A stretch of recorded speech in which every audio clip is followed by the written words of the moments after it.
अस्सलाम वालेकुम स्टूडेंट्स। हम चैप्टर 4 पढ़ रहे हैं turning effect of forces student, जिसका टॉपिक है 4.3 resolution of forces. Students, force के बारे में हम ऑलरेडी पढ़ चुके हैं कि फोर्स जो है वो एक वेक्टर क्वांटिटी है, और बीइंग अ वेक्टर क्वांटिटी उसके लिए हमने हेड टू टेल रूल को यूज़ किया।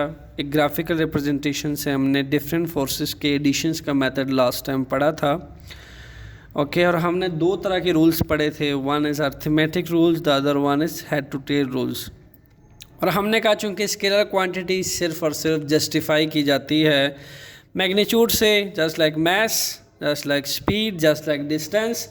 सो if we have 10 to 15 readings of masses 5 kg, 3 kg, 6 kg, 9 kg, then we can directly add them, okay, and we can get the resultant. But in case of vector quantity, we can't add them directly. We need a specific graphical representation rule, that is head to tail rule, in which we connect the head of the first vector to the tail of the second vector, and up to so on. Okay, at the last we connect the head to the last vector, to the head of the last vector, and tail to the first vector. Okay, tail with tail, head with head. This is the head to tail rule.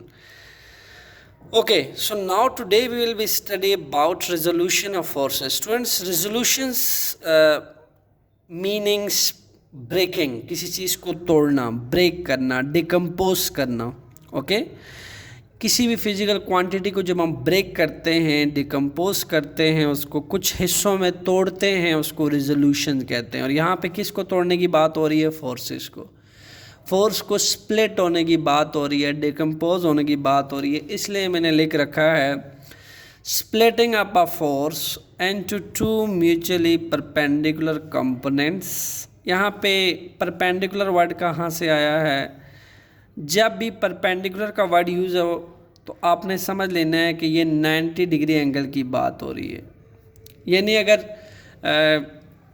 किसी भी line का या force का किसी भी दूसरे force के साथ जो एंगल बन रहा है वो 90 डिग्री का एंगल बन रहा है। ओके, दैट्स वाई उसने लिखा है कि एक फोर्स जो है वो स्प्लिट होता है दो म्यूचुअली परपेंडिकुलर कंपोनेंट में। ओके, उसको हम कहते हैं रिजोल्यूशन ऑफ दैट फोर्स। अब स्टूडेंट्स, इसके लिए जब तक हम ग्राफिकल एग्जांपल नहीं लेंगे आपको ये बात शायद इतनी बेटर अंडरस्टैंडिंग के साथ समझना है।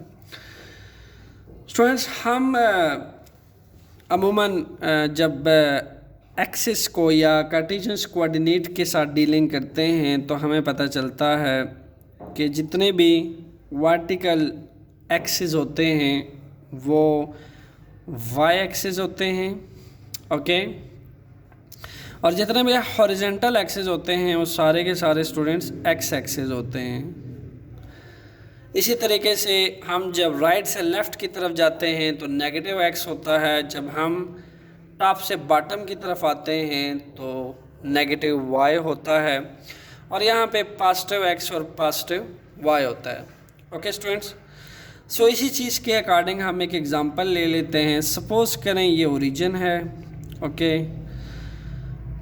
स्टूडेंट्स, ओरिजिन्स के बाद हमारे पास स्केलिंग होती है कुछ जस्ट लाइक दिस। अमूमन हम यहाँ पे अपने केस को अंडरस्टैंड करने के लिए एक मैस ले लेते हैं। ओके, आप अज्यूम करें कि यहाँ पे कोई बॉक्स पड़ा हुआ है और उसका कोई सर्टेन मैस है। ओके स्टूडेंट्स, इस मैस को हम समझ लें कि किसी भी चीज़ की से हमने इसको बांधा हुआ है। ओके, स्ट्रिंग ले लें या थ्रेड ले लें, इस मैस को हमने बांधा हुआ है और उसको बांध के हम इसके ऊपर फोर्स लगा रहे हैं इस डायरेक्शन में। और आप ये देखिए कि इसको हम कह देते हैं F, इसको हम क्या कह देते हैं? F। ठीक है, चूँकि हम ये फोर्स लगा रहे हैं तो इसको हम कहेंगे F।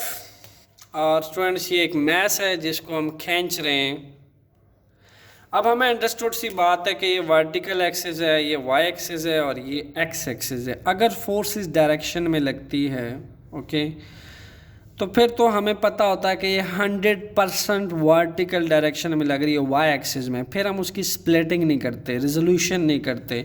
इसी तरह का अगर फोर्स 100% एग्जैक्टली एक्स एक्सिस पे लग रही है तो हमें पता होता है कि ये फोर्स 100% एक्स एक्सिस पे लग रही है, then we don't need to split that force, resolve that force. हमें किस तरह के फोर्स को रिजॉल्व करना पड़ता है स्टूडेंट्स? हमें उस तरह के फोर्स की रिजोल्यूशन स्प्लिटिंग की ज़रूरत पड़ती है जो कोई ख़ास एंगल बनाती है, स्पेसिफिक एंगल बनाती है एक्स एक्सिस के साथ या वाई एक्सिस के साथ या एक्स एक्सिस के साथ, जो कोई स्पेसिफिक एंगल बनाएगी। इस तरह के केस के लिए हम फोर्स को स्प्लिट करते हैं into two mutually perpendicular components. Okay students, अब आपको एक बात पता होनी चाहिए, होता क्या है कि जब हम कार्टेशियन कोऑर्डिनेट को डील करते हैं, यानी हॉरिजॉन्टल एक्सिस के सामने पैरेलल में अगर हम कोई एक्सिस लेंगे जस्ट लाइक दिस स्टूडेंट्स, वो भी एक्स एक्सिस होगा। इसी तरीके से वर्टिकल एक्सिस के पैरेलल में अगर कोई हम एक्सिस लेते हैं बिल्कुल इसके सामने, ऐसे जितने भी एक्सिस लिए जाएंगे सारे के सारे वाई एक्सिस होंगे। इसी तरह एक्स एक्सिस के पैरेलल में जितने एक्सिस लिए जाएंगे वो सारे के सारे एक्स एक्सिस होंगे, वाई के पैरेलल में जो लिए जाएंगे वाई एक्सिस होंगे। ओके सो इसको हम ये कह सकते हैं कि ये भी आपका वाई एक्सिस है। ओके स्टूडेंट्स, इसको हम कह सकते हैं ये भी आपका एक्स एक्सिस है। सो अगर आप देखें तो हम इसको अब रिजॉल्व करने लगे हैं। ड्यूरिंग रिजोल्यूशंस ये फोर्स स्प्लिट होगा एफ वाई कंपोनेंट में, दैट इज एफ वाई। चूँकि ये वाई एक्सिस के पैरेलल है तो that's why we call is F Y component. और इसको हम जो मैस ये मैस ज़ाहिर सी बात है, आप इसको ज्यूम करें कि आप रस्सी से इस मैस को खींच रहे हैं तो ये मैस खींचते हुए एक्स एक्सिस पे डिस्प्लेस्ड करेगा, डिस्टेंस कवर करेगा, आगे जाता जाएगा। बिल्कुल जैसे आप किसी मैस को घसीटते हुए लेके जा रहे हैं तो एक्स एक्सिस पे ये डिस्प्लेस हो रहा है। ओके सो एक्स एक्सिस पे डिस्प्लेस करते हुए जो इसका इस फोर्स का जो सेकंड परपेंडिकुलर कंपोनेंट बनेगा that will B F X component. इसको हम एफ एक्स कंपोनेंट कहेंगे जो हॉरिजॉन्टल एक्सिस पे बनेगा, इसको हम एफ वाई कंपोनेंट कहेंगे जो एफ वाई कंपोनेंट।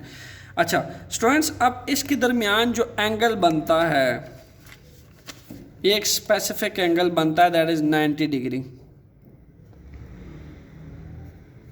ओके इस 90 डिग्री एंगल की वजह से ये जो आपके पास ट्राइंगल है इसको हम ये कह सकते हैं कि ये राइट एंगल ट्राइंगल है, एक right angle triangle.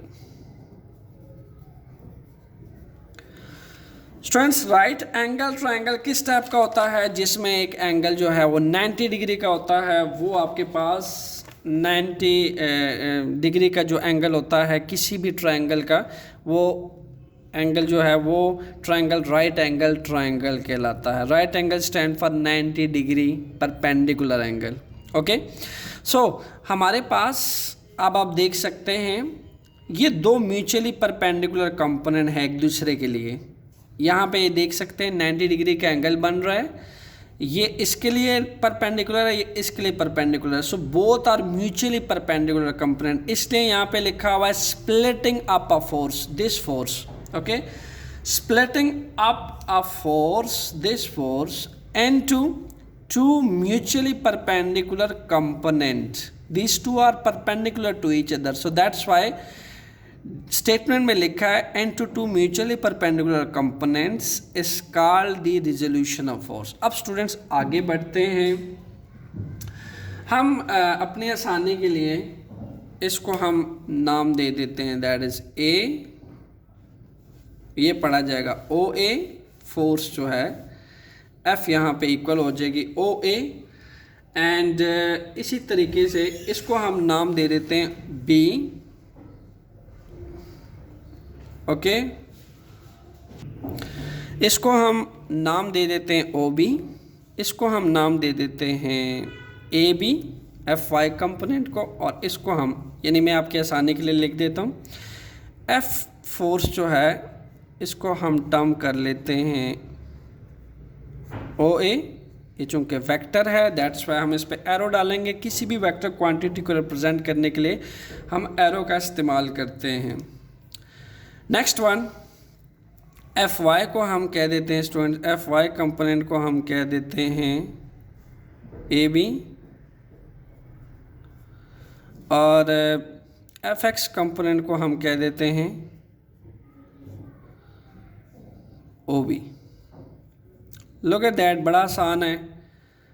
Horizontal axis पे जो कंपोनेंट बन रहा है वो ओ बी बनेगा, वर्टिकल एक्सिस पे जो कंपोनेंट बन रहा है वो ए बी बनेगा, और जो कि कोई एंगल बनाएगा। लाजमी सी बात है, देखें ये फोर्स जब हम लगाएंगे इस बेस के साथ, तो ये फोर्स लाजमी सी बात है इस बेस के साथ कोई ना कोई एंगल बनाएगी। ओके, तो जब ये फोर्स इस बेस के साथ कोई ना कोई एंगल बनाएगी तो हम उसको क्या नाम दे देंगे, थीटा। सपोज कर लेंगे अपनी तरफ से कि ये जो फोर्स है इस बेस के साथ एंगल बनाएगी, ये थीटा एंगल कहलाएगा। कौन सा एंगल कहलाएगा, थीटा। मैंने आपसे पहले ही कहा है कि फोर्स या किसी भी वेक्टर क्वांटिटी को स्प्लिट तब किया जाता है जब वो बेस के साथ या एक्स या हॉरिजॉन्टल या वर्टिकल एक्सिस के साथ कोई एंगल बनाएगी। अदरवाइज अगर तो कंप्लीटली वाई एक्सिस पे ऐसे करके ऐसे फोर्स लग रही है, फिर तो आप उसको रिजॉल्व नहीं करेंगे। आपको कंफर्म श्योर होगा कि वाई एक्सिस पे फोर्स लग रही है, या फिर अगर कंप्लीटली कोई हॉरिजॉन्टल एक्सिस पे फोर्स लग रही है then you will be completely sure कि ये 100% एक्स एक्सिस पे फोर्स लग रही है। लेकिन अगर वो फोर्स कहीं इस डायरेक्शन में लग रही है, इस डायरेक्शन में लग रही है, या फिर ऐसे इनमें से किसी भी डायरेक्शन में लगेगी, तो वो बेस के साथ कोई ना कोई एंगल बनाएगी जिसको हम थीटा कहते हैं स्टूडेंट्स। ओके, ऑब्वियसली वो कोई एंगल होगा, हो सकता है वो 20 डिग्री का एंगल हो, 30 का हो, 40 का हो, लेकिन कोई ना कोई एंगल बनाएगी। तो ऐसे केस में हम फोर्स की स्प्लिटिंग करते हैं और उसको टू म्यूचुअली परपेंडिकुलर कंपोनेंट्स में रिजॉल्व करते हैं। Okay, so students, according to head to tail rule हम क्या करते हैं, इनकी हम एडिशन करते हैं। आपने देखा कि आपने एफ एक्स कंपोनेंट के हेड को एफ वाई के टेल से जोड़ा, एंड देन आप एफ वाई के हेड को, एफ वाई का जो हेड है, ठीक है, एफ वाई कंपोनेंट का, उसको इस एफ फोर्स रिजल्टेंट के हेड से जोड़ देते हैं, और एफ फोर्स के टेल को फर्स्ट वेक्टर के यानी एफ एक्स कंपोनेंट के टेल से जोड़ देते हैं, जो कि हेड टू टेल रूल की स्टेटमेंट है। तो उसके अकॉर्डिंग हम ऐड भी कर सकते हैं इसको। देखिए वो क्या कहता है, वो ये कहता है कि अगर आपके पास दो वेक्टर्स, लाजमी सी बात है इस फोर्स के कंपोनेंट भी क्या होंगे, वेक्टर होंगे स्टूडेंट्स। ये भी वेक्टर है, ये भी वेक्टर है। अगर दो फोर्सेस ऐड होती हैं तो उसका एक रिजल्टेंट फोर्स होता है जिसका कंबाइन इफेक्ट होता है to the sum of individual forces. तो ये कंपोनेंट बी वेक्टर्स हैं, फोर्सेस हैं, और ये उसका रिजल्टेंट फोर्स है। तो हम इस पे हेड टू टेल रूल बनाएं तो क्या बनेगा, ये आपके पास रिजल्टेंट आ जाएगा O A and F X O B A B. Students, head to tail rule यही तो कहता है कि जो सम ऑफ इंडिविजुअल फोर्स का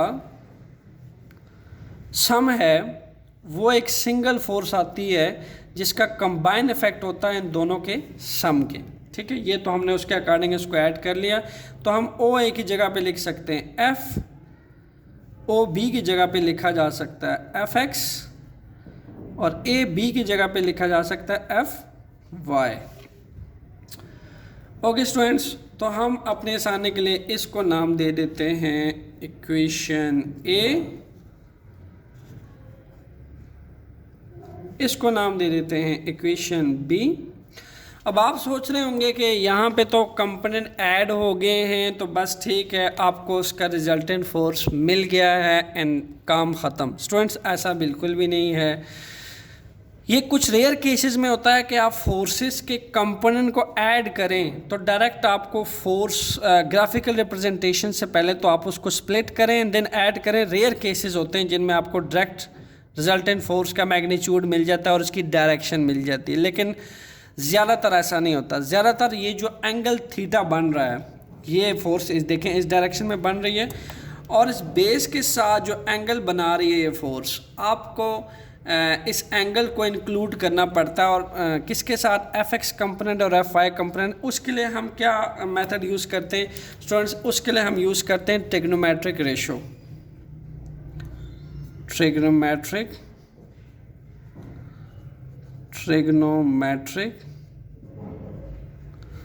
रेशो। स्टूडेंट्स, चूँकि आप जानते हैं कि अगर मैं ये जो सर्टेन केस है इसमें से सिर्फ ये ट्रायंगल पिक कर लूँ, साइड पे कर लूँ, तो आपका केस कुछ यूँ बनता है, यानी आपके पास एक 100% प्योर राइट एंगल ट्रायंगल बनता है, जस्ट लाइक दिस।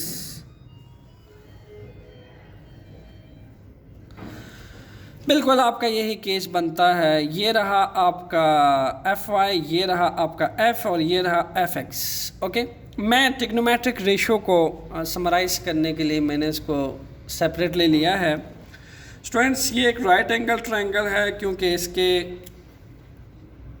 ये दो कंपोनेंट परपेंडिकुलर होते हैं और ये 90 डिग्री का एंगल बनता है, दैट्स वाई ये 90 डिग्री।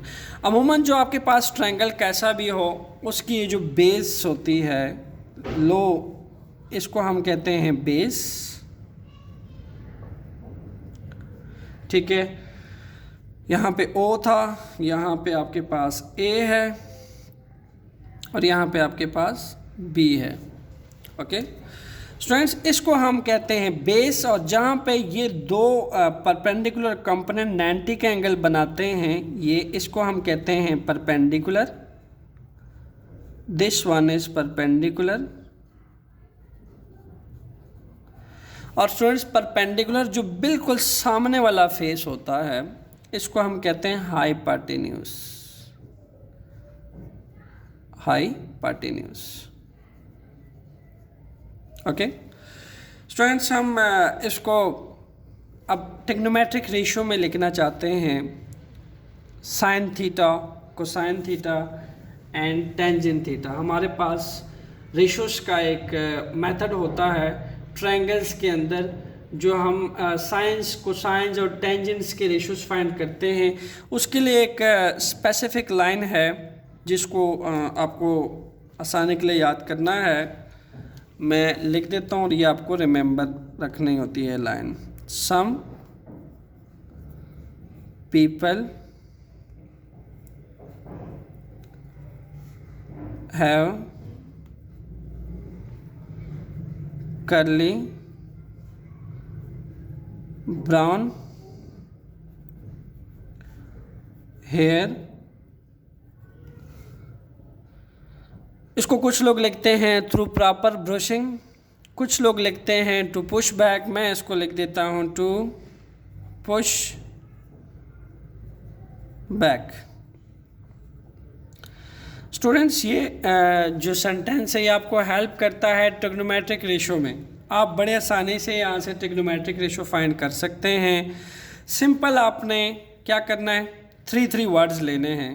फर्स्ट 3 वर्ड्स 1 2 3, फिर नेक्स्ट 3 वर्ड्स 1 2 3, फिर नेक्स्ट 3 वर्ड्स 1 2 3। ओके, आपने इस पूरे सेंटेंस को 3 वर्ड्स में ब्रेक करना है। एंड सेकेंड काम आपको ये करना है कि हर 3 वर्ड्स का फर्स्ट लेटर लेना है आपने, S P H।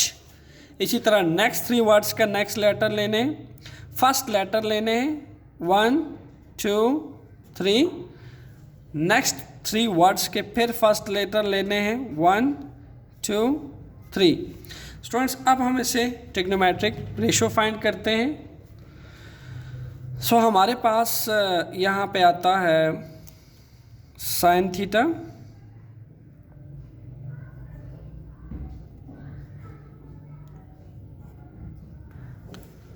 Sine theta. अब देखिए S फॉर साइन, और यहाँ पे जो एंगल बन रहा है दैट इज थीटा। जो कोई भी ट्रिग्नोमेट्रिक आइडेंटिटी होती है, ट्रिग्नोमेट्रिक आइडेंटिटी आपके पास जो फर्स्ट है, जैसे S है, S for sine, C for cosine, T for tangent. इसके साथ हम थीटा लगाते हैं क्योंकि ये बेस के साथ क्या बनाती है, एंगल थीटा बनाती है। Then sine theta equal to P for perpendicular, मैं इसको शॉर्टकट लिखूंगा, P for perpendicular and H for hypotenuse. Okay, so हम अपने आसानी के लिए लिख सकते हैं परपेंडिकुलर इज ए बी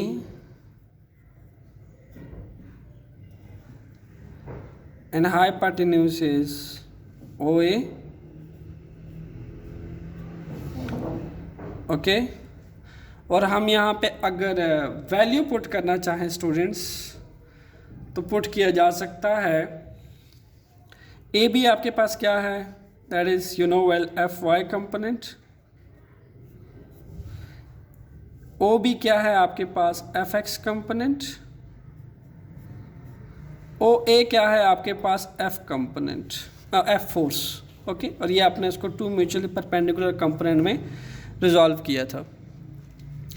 ठीक है स्टूडेंट्स, इसको हम लिख सकते हैं F Y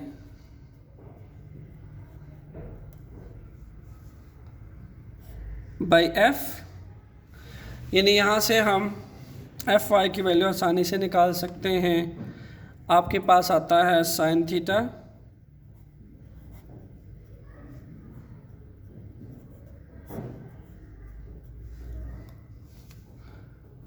F Y equal to F sine theta. ये आपके पास फोर्स आ जाएगी,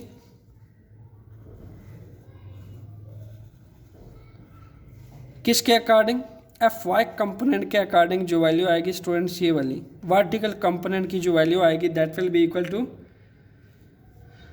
एफ साइन थीटा। इसको हम नाम दे देते हैं इक्वेशन 3। ओके, सिमिलरली स्टूडेंट्स अब हम हॉरिजॉन्टल कंपोनेंट निकाल लेंगे जो कि एफ एक्स होता है, यानी ये फोर्स जो बेस के साथ एंगल थीटा बनाती है, इसका हम हॉरिजॉन्टल कंपोनेंट निकाल लेंगे, that will be cosine. Okay, cosine के लिए आप क्या करते हैं, curly brown hair, curly brown hair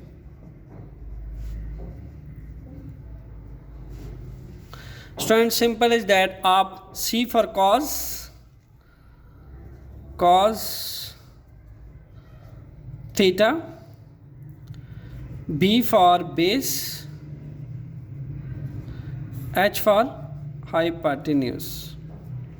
okay, आप छोटा सा ट्रायंगल यहाँ पे फिर मैं आपके आसानी के लिए यहाँ पे बना देता हूँ। ठीक है, and this one is F Y, this one is F X, this one is force. Okay, and O A B. Okay students, so base और हाइपोटेन्यूज आपको क्या यहाँ पे रिजल्ट मिलेगा, बेस क्या आपके पास दैट इज एफ एक्स, और हाइपोटेन्यूज क्या आपके पास that is F. So you can get F X पे एफ डिवाइड हो रहा है, दूसरी साइड पे जाके मल्टीप्लाई हो जाएगा, F X will equal to F cos theta.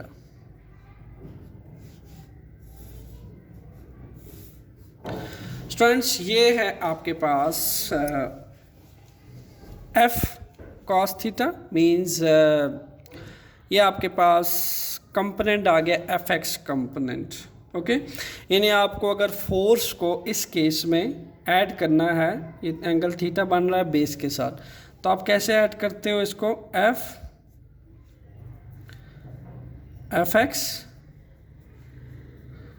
F Y, आप एफ एक्स की जगह पे क्या वैल्यू पुट करोगे, एफ कॉस थीटा, और एफ की जगह पे क्या वैल्यू पुट करोगे, F sine theta. In your case ये फोर्स ऐसे ऐड होगी कंपोनेंट के according with their angle thetas. Okay, so students अब हम चूंकि फोर्स एक वेक्टर क्वांटिटी है तो हम इंटरेस्टेड हैं इसका मैग्नीट्यूड और डायरेक्शन निकालने के लिए। हर फोर्स का जो है वो बीइंग अ वेक्टर क्वांटिटी है वेल जस्टिफाई होगी किस चीज़ से, मैग्नीट्यूड इन डायरेक्शन से।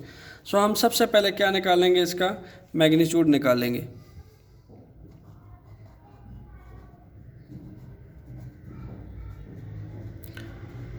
Magnitude of force. स्टूडेंट्स यहाँ पे इस केस को हम समराइज करते हैं। ये आपके पास फोर्स F है, okay, and this one is your x component, this one ये x एक्सिस है, ये आपके पास y एक्सिस है। आपके पास ये फोर्स रिजॉल्व होती है, स्प्लिट होती है दो म्यूचुअली परपेंडिकुलर कंपोनेंट में, okay, just like this.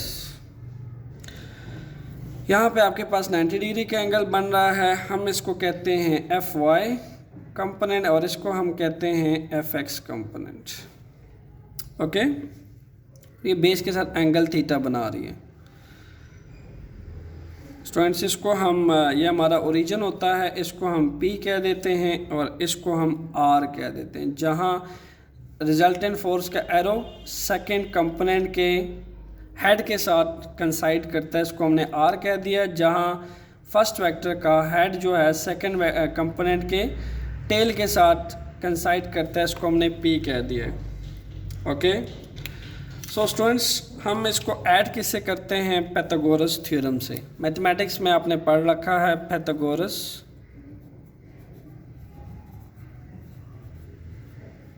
Theorem. Pythagoras theorem हमें यह कहता है स्टूडेंट्स, अगर कोई आपके पास राइट एंगल ट्रायंगल हो और आपके पास दो साइडें नॉन हो और एक साइड अननोन हो, ठीक है, यानी हमें Fx और Fy का मैग्नीट्यूड पता हो तो हम किसी थर्ड साइड का मैग्नीट्यूड पता कर सकते हैं। पाइथागोरस थ्योरम, मैं दोबारा रिपीट करता चलूँ, पाइथागोरस थ्योरम स्टेट्स दैट कि अगर हमें बेस और परपेंडिकुलर की वैल्यू पता हो तो हम हाइपोटेन्यूज की वैल्यू निकाल सकते हैं, और अगर हमें बेस और हाइपोटेन्यूज की वैल्यू पता हो तो हम परपेंडिकुलर की वैल्यू पता कर सकते हैं, ओके।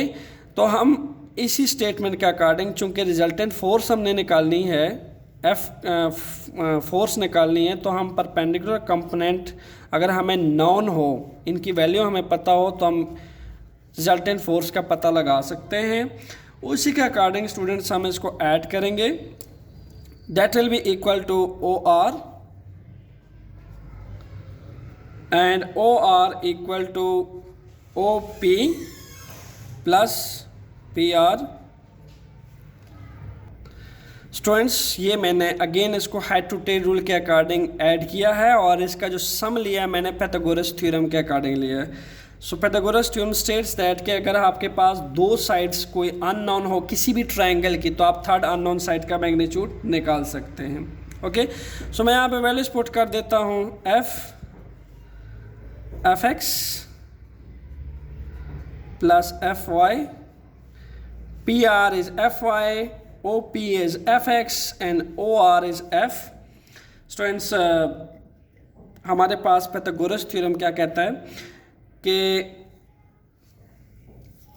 हाइपोटेन्यूज का जो सम होता है, यानी उसके स्क्वायर का, अकॉर्डिंग टू दिस थ्योरम इसका जो स्क्वायर होता है ये इक्वल होता है sum of square of remaining two sides, base plus perpendicular का square. Pythagoras theorem states that कि एक जो रिजल्टेंट फोर्स है या रिजल्टेंट सिंगल फोर्स है उसका स्क्वायर किसकी इक्वल होता है, sum of square of remaining two mutually perpendicular components, sum of square of remaining two mutually perpendicular components. तो हम अगर F की वैल्यू निकालना चाहते हैं तो हमें क्या करना पड़ेगा, यहाँ पे आप ये भी लिख सकते हैं हाइपोटेन्यूज इज OR, हाइपोटेन्यूज आपके पास OR है, बेस आपके पास OP है स्टूडेंट्स, और हाइपोटेन्यूज आपके पास PR है, ओके। सो हम यहाँ पे वैल्यू पुट कर देते हैं F square, Fx square, Fy square इनकी जगह पे हमने वैल्यूज रिप्लेस कर दी हैं। हमें अगर f की वैल्यू चाहिए तो हमें स्क्वायर रूट लेना पड़ेगा दोनों साइड्स पे। F X square F Y square, ये स्क्वेयर स्क्वेयर रूट के कैंसिल हो जाएंगे एंड मुझे एक सिंप्लीफाइड आंसर मिल जाएगा, that will be equal to F is equal to F X square F Y square. Students ये इक्वेशन आ गई है, that is equation 5 and equation 5 हमें बताती है कि किसी भी फोर्स की मैग्नीट्यूड क्या होगी। अगर आपको किसी भी फोर्स का मैग्नीट्यूड फाइंड करना होता है तो उसके लिए आप न्यूमेरिकल प्रॉब्लम में ये फार्मूला यूज़ करेंगे and equation 5 is the magnitude of this force, जिसको आपने टू म्यूचुअली परपेंडिकुलर कंपोनेंट में रिजॉल्व किया हुआ है। अब अगर हम इसकी डायरेक्शन निकालना चाहते हैं स्टूडेंट्स, डायरेक्शन निकलती है टेंजेंट थीटा से। Okay students, tan theta equal है आपके पास परपेंडिकुलर बाय बेस, यानी इस केस में परपेंडिकुलर कौन सा है, पी आर, और बेस कौन सा है, O P. Okay, P R और ओ पी, यानी हम आसानी से लिख सकते हैं एफ वाई और F X. Okay, F Y और F X students, and tan theta F Y और एफ एक्स। और अगर टेंजेंट आइडेंटिटी को आप दूसरी साइड पे लेके जाएं तो लाजमी सी बात है इसका साइन इनवर्स हो जाता है, theta equal to tan inverse F Y by F X. Students, theta will be give you a direction of that vector quantity, that is force। तो ये रिलेशन हम मैग्नीट्यूड के लिए इस्तेमाल करते हैं और ये रिलेशन हम डायरेक्शन निकालने के लिए इस्तेमाल करते हैं। Students, stay tuned for next coming lecture. Thanks.